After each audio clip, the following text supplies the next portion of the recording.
a FIFA definiu data de chegada de clubes para o Super Mundial em 2025. A entidade exige que os clubes estejam nos Estados Unidos entre 3 e 5 dias antes da estreia. O Mundial está previsto para começar no dia 15 de junho. Ou seja, os clubes teriam que chegar pelo menos no dia 12 do mês. Palmeiras, Flamengo e Fluminense já estão confirmados. O campeão da Libertadores, ou seja, ou Atlético Mineiro ou Botafogo, também estará disputando essa competição mundial em 2025. Super Mundial em 2025. Rapaz, esse calendário do futebol brasileiro em 2025 promete. E por falar em prometer, eu lembro de quem? Rodolfo Landim, porque está prometendo muita coisa aí. E, inclusive, me chama a atenção essa campanha dele como CEO para o próximo triênio do Flamengo. Eu nunca vi um negócio desse. Parece até que ele é o candidato da situação, porque o Rodrigo Dunche, entre aspas, fica em segundo plano a todo momento. E o Rodolfo Landim é quem dá mais entrevista. O Dunche, que é o candidato da situação, pouco aparece. E o Landim, ele deu mais uma entrevista, dessa vez para o podcast do Benja, o Benjamin, jornalista. Benjamin Mucho, esse é o nome do podcast, e o Benja falou para Rodolfo Landim: melhor coisa que esse cara, o Dunche, fez foi ter colocado você de CEO, porque ele não dá. Você sendo CEO, você toca o clube. E o Landim respondeu: acho que você teve a mesma visão que ele. Gente, ou seja, o Landim deixou muito claro que ele é quem vai comandar o Flamengo caso o Rodrigo Dunche seja eleito. Com outras palavras, ele está chamando o Rodrigo Dunche de marionete.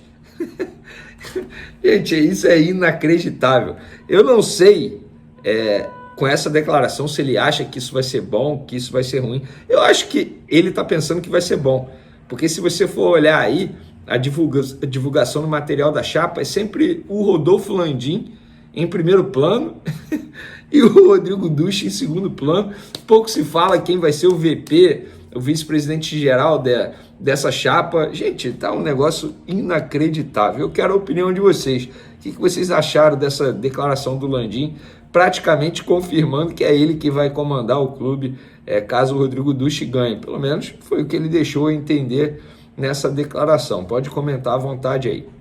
E por falar em diretoria, o Bruno Spindel, após o jogo contra o Cruzeiro ontem, falou sobre a arbitragem e meteu o pau. Ele disse: é muito cômodo o VAR interpretar contra o Flamengo, porque são 19 clubes e 19 torcidas contra o Flamengo.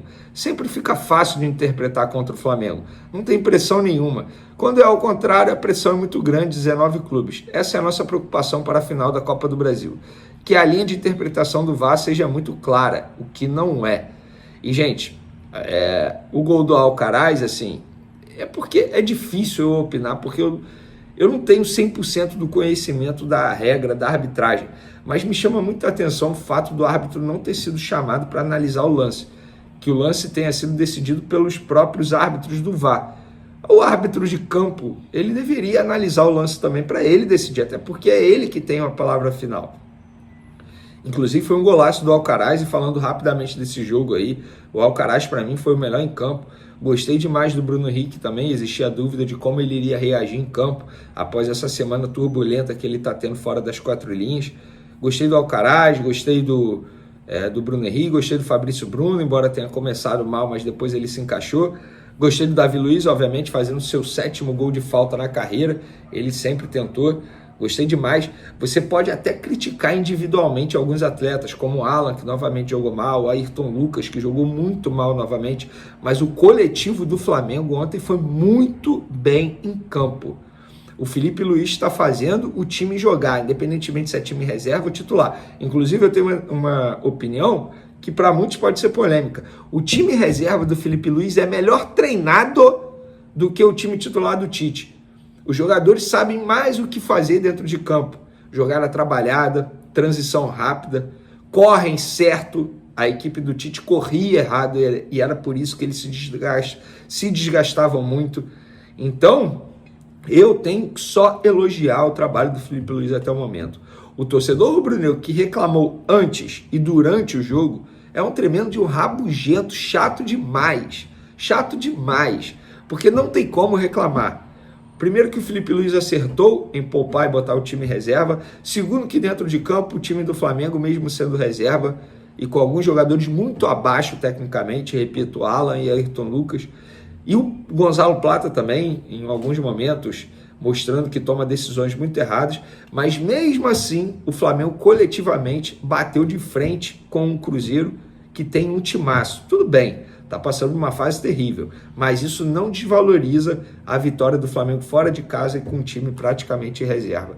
Então, parabéns ao trabalho do Felipe Luiz até o momento, e o Felipe Luiz ele pode ganhar mais 2 reforços caseiros para a grande decisão no domingo, Luiz Araújo e De La Cruz. O próprio Felipe Luiz falou em entrevista coletiva sobre esses 2 atletas. Abre aspas. Tenho a esperança que tanto o Nico De La Cruz e o Luiz Araújo estejam à disposição no domingo e isso fortalece muito o elenco, se esses 2 voltarem com os 5 que não viajaram para o jogo contra o Cruzeiro. O médico vai falar melhor do que eu, mas essa informação que eu posso passar agora é essa, revelou o treinador rubro-negro. E os 5 jogadores, um deles é o Gabigol, que voltou a chamar a atenção nas redes sociais, tal como aconteceu antes do primeiro jogo da final da Copa do Brasil, aconteceu agora. Gabigol postou nas redes sociais uma parte da série sobre o Michael Jordan, que se chama The Last Dance, ou seja, a última dança, dando a entender que é a despedida dele no Flamengo, que está em andamento a despedida dele. A gente sabe que a atual gestão ofereceu um ano de contrato para ele, com um aumento salarial de 50%, e até o momento o Gabigol não aceitou e, pelo visto, não quer aceitar. Eu sou contra a ideia de que tem que renovar só porque voltou a fazer 2 gols numa decisão. Eu sou contra. Eu acho que a análise tem que ser mais fria e até mais franca.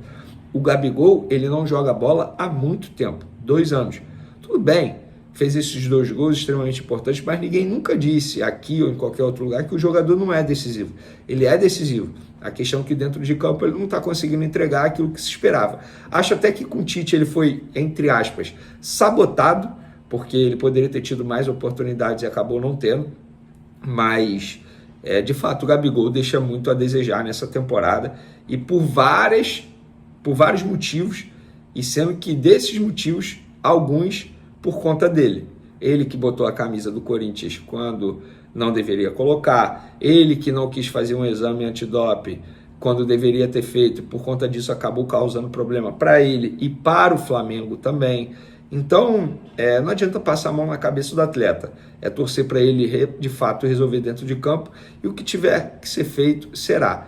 Eu só não acho justo essa gestão renovar um contrato e um custo tão alto com o atleta, sendo que daqui a um mês tem uma eleição presidencial. Eu acho que isso é um assunto para o próximo presidente.